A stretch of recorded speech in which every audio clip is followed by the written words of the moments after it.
What we're trying to do here is understand the brain on its own terms. The brain, certainly, our brain, is certainly the most complex thing that we know. And its complexity is, first and foremost, the immense number of connections between brain cells. Of all brain structures, the neocortex is likely the one that makes us more human. And there's this idea that is made of these canonical circuits that are conserved over areas and over species.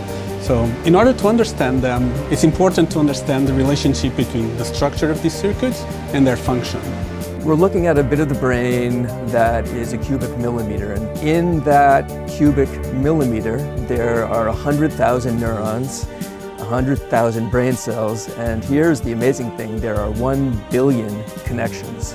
A cubic millimeter is about the size of a grain of sand, but now imagine a grain of sand that has 100,000 neurons that talk with each other over 1 billion synapses and use 4 kilometers of cable to do so. Now imagine sectioning that grain of sand 25,000 times, and imagine the frustration of if you are almost to the end and you lose 2 sections in a row, you need to start from the beginning. This is the challenge that we face when we prepare our samples, when we section them, and when we image them. That's the sword that hangs over our neck at every step of the way.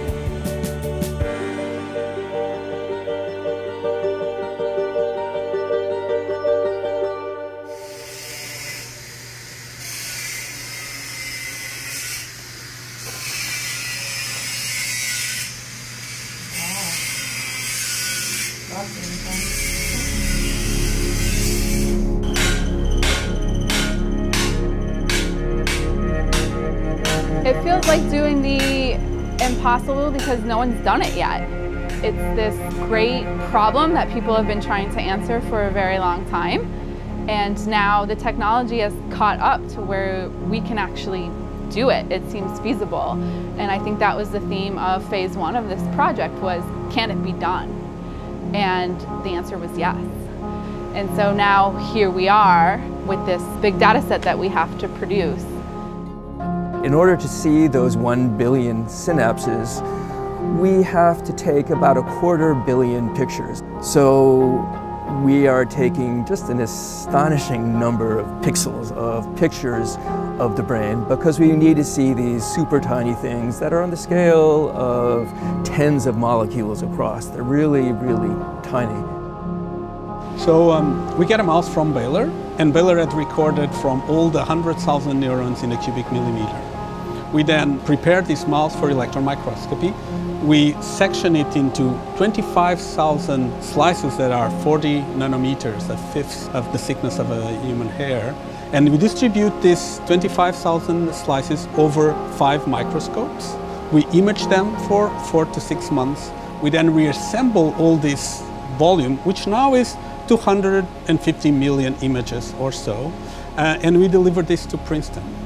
So now Princeton goes and segments every and each one of those 100,000 neurons.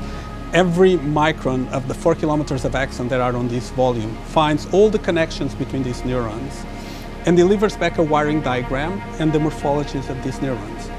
So now with this, we can go back and pick up the volume with the live image neurons and put these 2 things together. So for every neuron that we see in the electron microscopy volume, we know exactly how it responded to a visual stimulus when it was alive on the brain of this mouse.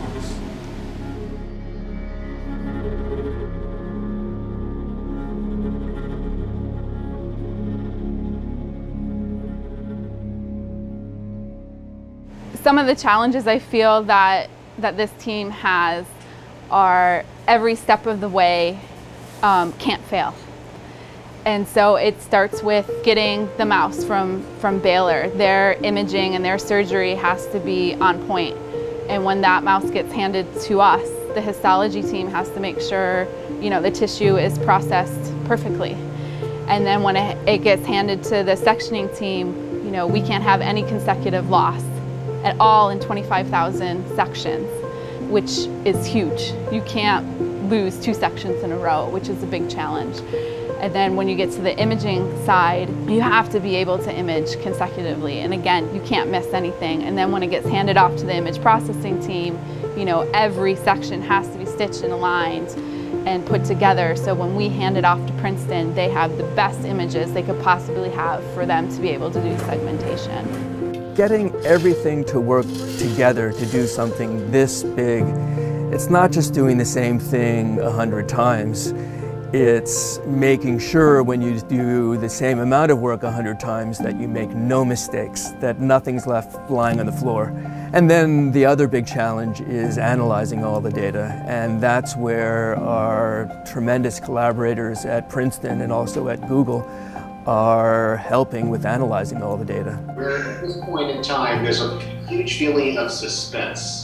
It really is that exploration metaphor of being able to see strange lands that have never been visited by human explorers. When we first saw the images come from Princeton after they finished their segmentation and we got to see what the data set looked like, it was incredible just to be able to see how much was there.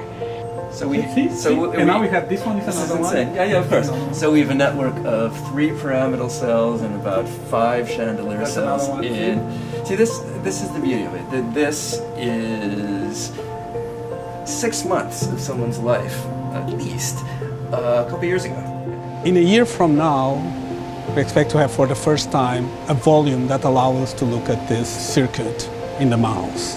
And part of what happened over the last year and a half is that not only we build a pipeline that allows us to collect these data sets in such a short period of time, these data sets that are petabytes, but at the same time, by working tightly with our collaborators in Princeton, we also optimize this pipeline so we can reconstruct them in comparable amounts of time.